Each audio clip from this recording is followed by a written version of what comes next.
Molovay'dan herkese merhaba. Photoshop ile gölge kaldırma nasıl yapılır onu göstereceğim. Elimde şöyle bir fotoğraf bulunuyor. Buradaki gölgeyi kaldırmak istiyorum. Şimdi fotoğrafımı Photoshop'un içine sürüklüyorum. İlk önce şuraya bir açalım. Şimdi dilerseniz buradaki gölgemizi kaldıralım. Şimdi buradaki gölgeyi kaldırmanın birden fazla yolu var. Fotoğrafın netliğine ve kalitesine göre değişiyor bu durum. Şimdi biz şöyle yapacağız. Klavye üzerinden isterseniz S tuşuna basın ya da şuradan klon işaretini seçebilirsiniz. Klonda küçük çalışmayın. Eğer çalışmanız hani şöyle bir şeyse eğer bunda sorun değil. Ama böyle büyük bir alansa küçük çalışmayın çünkü sırıtabilir. Şimdi size'ını şöyle büyütelim birazcık şu şekilde. Ve klonun amacı diyorsunuz ki şöyle göstereyim. Alt tuşuna basılı tutarak diyorsunuz ki ben şuradan almak istiyorum. Yani şuradaki aracı, şuradaki kısmı klonla diyorsunuz. Buraya bir kere şöyle bastığınız zaman sadece o kısmı klonlar. Yani o kısmı kopyalar. Şöyle tekrar alalım orayı.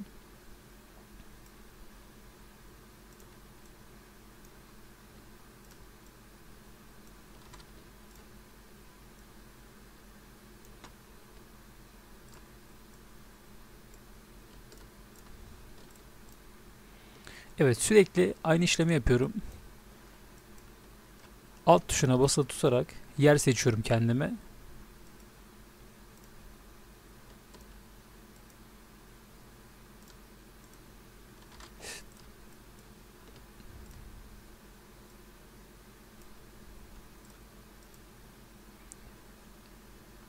Şimdi klonlama işlemi yaparken mümkünse cisme en yakın yerden klon almaya çalışın.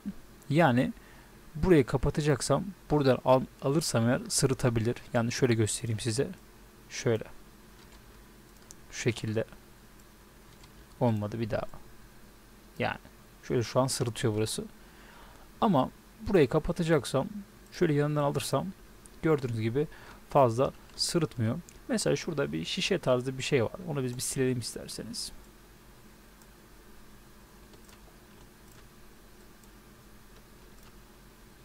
Şimdi böyle silmeye çalıştık. Silindi.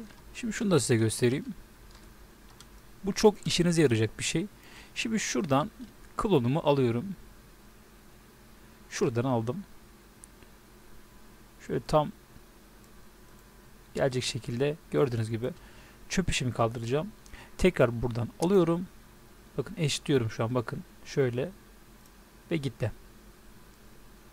Burayı yapamıyorum. Tekrar aldım ve gitti. Şuradaki çöpü de kaldıracağım. Bu sefer şuradan alıyorum ve gitti. Yani gördüğünüz gibi işlem bu kadar kolay.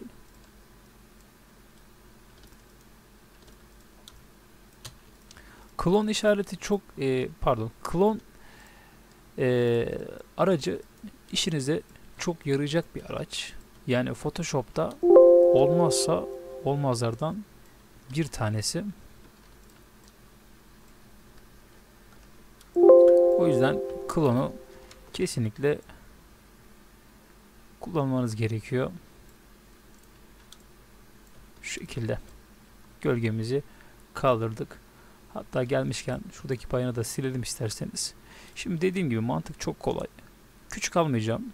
Size'ımı birazcık büyüteceğim. Şu şekilde. Ve diyorum ki şuradaki evleri klonla. Şöyle. Evet. Hiç elimi bile sürmüyorum. Yani elimi kıpırdatmıyorum. Şu an büyük geldi bayağı.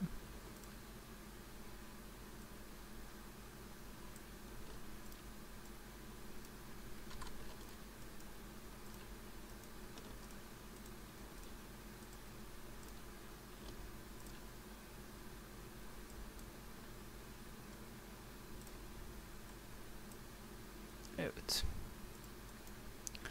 Şöyle gördüğünüz gibi oraya da almış olduk. Aynı şekilde şurayı da şöyle alalım isterseniz.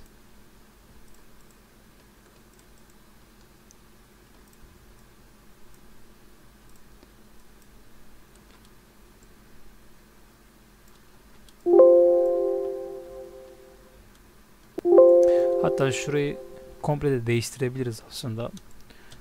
Onu da göstereyim şöyle. Şuradaki aracımızı seçiyoruz. Pen aracımızı. Buradan şöyle yapalım.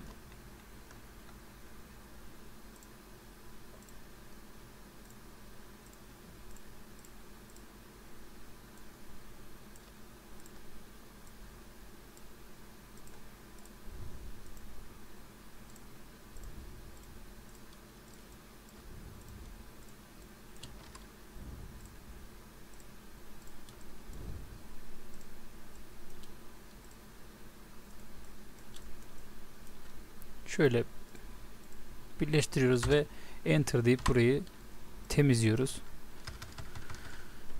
Şimdi ben şuraya şöyle bir manzara tarzı bir şey koymak isterdim fakat fotoğraf indirmedim. O yüzden orayı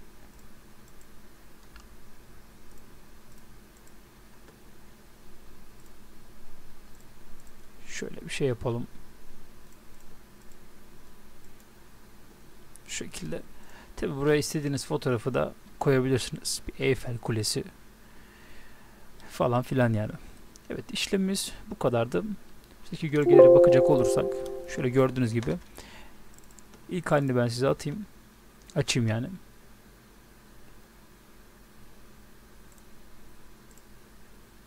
Şöyle baktığınız zaman aradaki farkı anlarsınız. Evet. İşlemimiz bu kadardı. Umarım videoyu beğenmişsinizdir. Kendinize iyi bakın. Hoşça kalın.